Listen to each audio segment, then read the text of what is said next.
Sabar itu ada tiga. Sabar taat kepada perintah Allah. Yang kedua, sabar untuk tidak mendekati yang diharamkan oleh Allah. Dan sabar menanggung penderitaan. Nah, dari tiga jenis kesabaran ini, itu semuanya bisa dilakukan dalam satu waktu, adanya dalam ibadah puasa. Sabar taat kepada Allah, ya dalam puasa. Sabar tidak mendekati hal yang diharamkan, ya di puasa. Jangankan yang haram, yang halal saja tidak berani disentuh, tidak berani dikonsumsi. Bagaimana yang haram? Kemudian sabar di dalam menanggung penderitaan. Orang yang puasa itu merasakan dahaganya, haus, apalagi di tengah siang bolong, lapar, lemah, menderita. Dan itu ditanggungnya selama sebulan penuh. Maka luar biasa hebatnya puasa itu, langsung melakukan tiga jenis kesabaran dalam satu waktu. Maka Allah janjikan pahala yang luar biasa besarnya. Innama yuwaffa ajruhum yaumal qiyamah. Akan ditunaikan pahala orang yang sabar nanti kelak di hari kiamat. Dan apabila kita lulus dalam puasa ini, sudah meraih setengah kesabaran. Nah, semua itu hadirin yang dimuliakan Allah Subhanahu wa taala ditujukan untuk meraih ketakwaan. La'allakum tattaqun.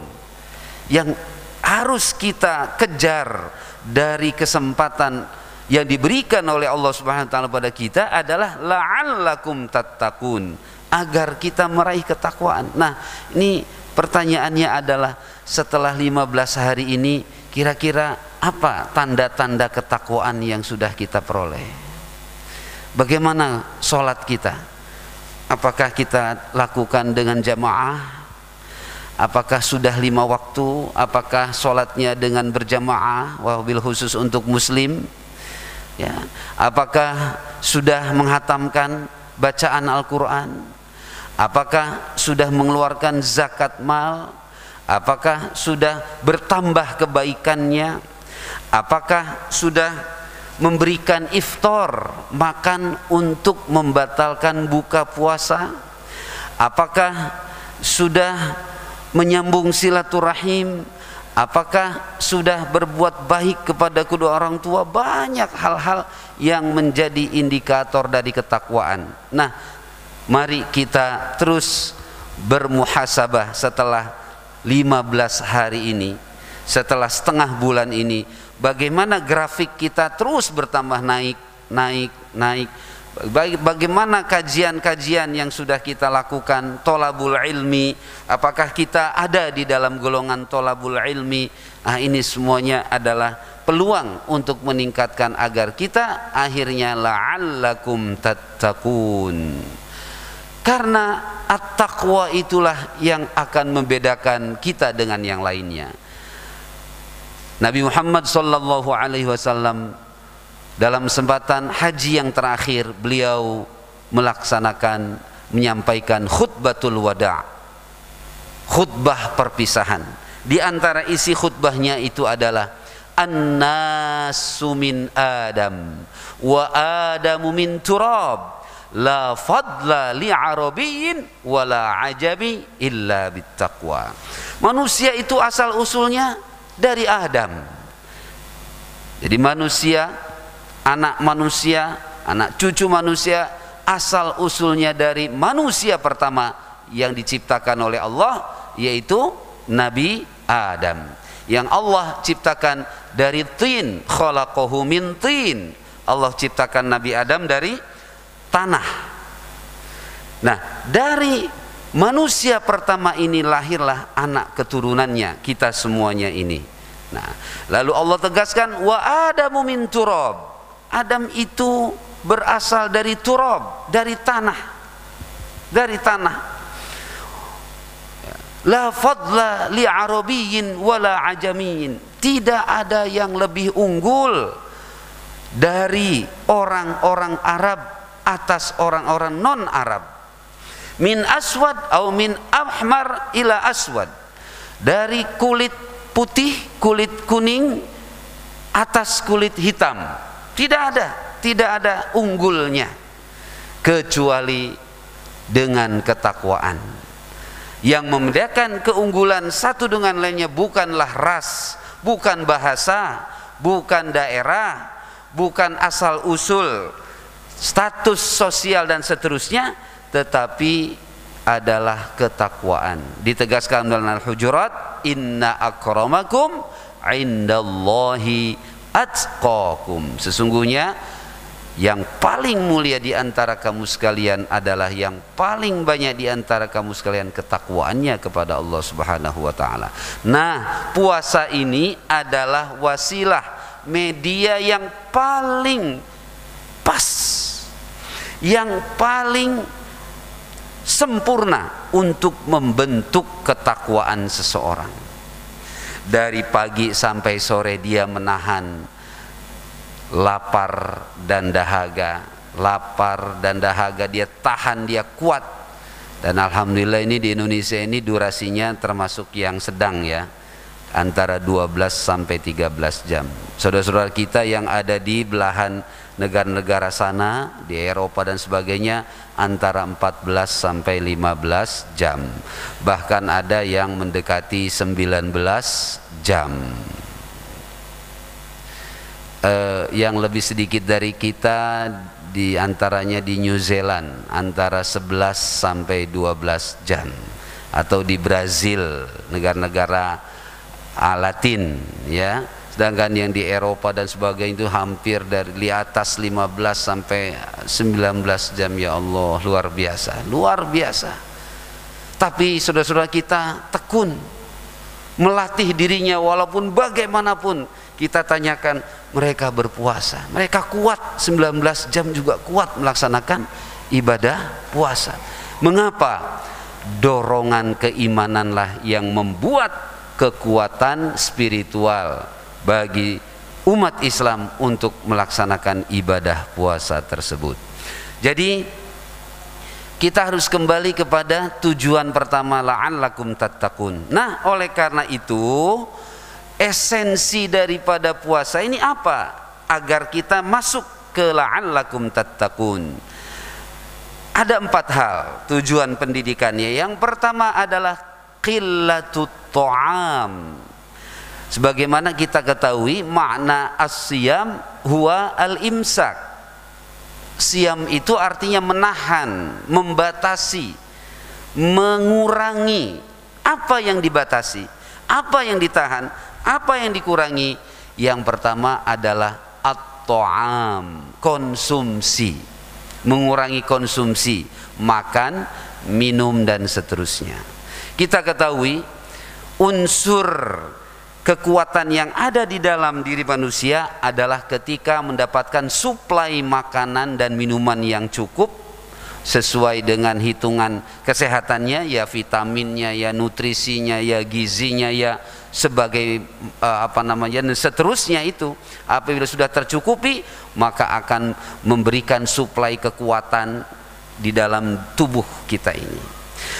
Bahkan apabila berlebihan konsumsinya, itu akan melahirkan dorongan-dorongan kekuatan yang, mohon maaf, bisa dijadikan golongan syahwatnya itu menjadi berlebih, dorongan nafsunya itu berlebih. Nah, oleh karena itu selama 11 bulan rata-rata terus mengkonsumsi, maka selama Ramadan ini dibatasi, dikurangi, dikendalikan konsumsinya, yaitu dengan menahannya dari terbit fajar sampai terbenam matahari. Kalau kita batasi, maka si tubuh ini akan kompromi. Coba Bapak-Ibu sekalian, di hari-hari biasa tidak niat puasa, itu jam 6:30 perut sudah mengajak sarapan. Itu sudah ada undangan, ini rasanya udah pengen makan, minum, pengen sarapan, nyari nasi uduk dan sebagainya. Otak kita berbicara seperti itu. Tapi kalau sudah nawaitu shauma ghadin, sudah niat nawaitu shauma ghadin, seakan-akan ada klep yang tertutup, tidak berontak, perut tidak meminta untuk diberikan asupan makanan. Luar biasa hebatnya puasa tersebut, sehingga organ-organ tubuh yang ditugaskan untuk mencerna mendapatkan hak untuk istirahat beberapa jam. Mesin-mesin penggiling di dalam perut kita diistirahatkan beberapa jam, sehingga menghidupkan kekuatan sel-sel baru yang ada di dalam tubuh kita. Luar biasa banyak hal kemanfaat kesehatan tubuh melalui ibadah puasa. Yang kedua, qillatul niyam, membatasi, menahan, sedikitkan tidur. Seperti halnya sekarang ini, kita kalau hari-hari biasa bisa jadi sudah siap-siap untuk istirahat. Hari ini kita, malam hari ini kita tahan rasa ngantuk kita untuk sholat tarawih. Bahkan nanti kalau 10 hari 10 malam terakhir tambah lagi, ya, tengah malam kita bangun qiyamul lail lagi, sholat lagi, tadarrus lagi sampai waktu sahur. Yang ketiga, qillatul kalam, kita batasi, kita rem, kita tahan banyak bicara. Kita ganti dengan apa? Kita ganti dengan membaca Quran. Riset menunjukkan manusia sehari semalam itu kurang lebih 16.000 kata yang diucapkan. Kalau menurut jenis kelaminnya, wanita lebih banyak bicaranya daripada pria, itu 20.000 kata sehari. Kalau laki-laki 13.000, selisih 7.000. Di tengah-tengahnya 16.000 lah tiap hari, ya. Nah, 16.000 kata ini kalau dialihkan dengan membaca Al-Qur'an, maka sudah berapa itu kebaikan-kebaikannya. La aqulu alif lam mim harfun, lakin alif harfun wa lamun harfun wa mimun harfun. Aku mengatakan, kata Nabi Muhammad, alif lam mim itu bukan satu kata, tapi alif satu huruf, lam satu huruf, mim satu huruf. Berarti dalam alif lam mim ada 3 huruf. Padahal al-hasanatu bi'asyri amsalihha, setiap membaca satu huruf diberikan kebaikan 10. Ketika membaca alif lam mim, kalau hitung-hitungannya ini sudah dapat 30 kebaikan, ya.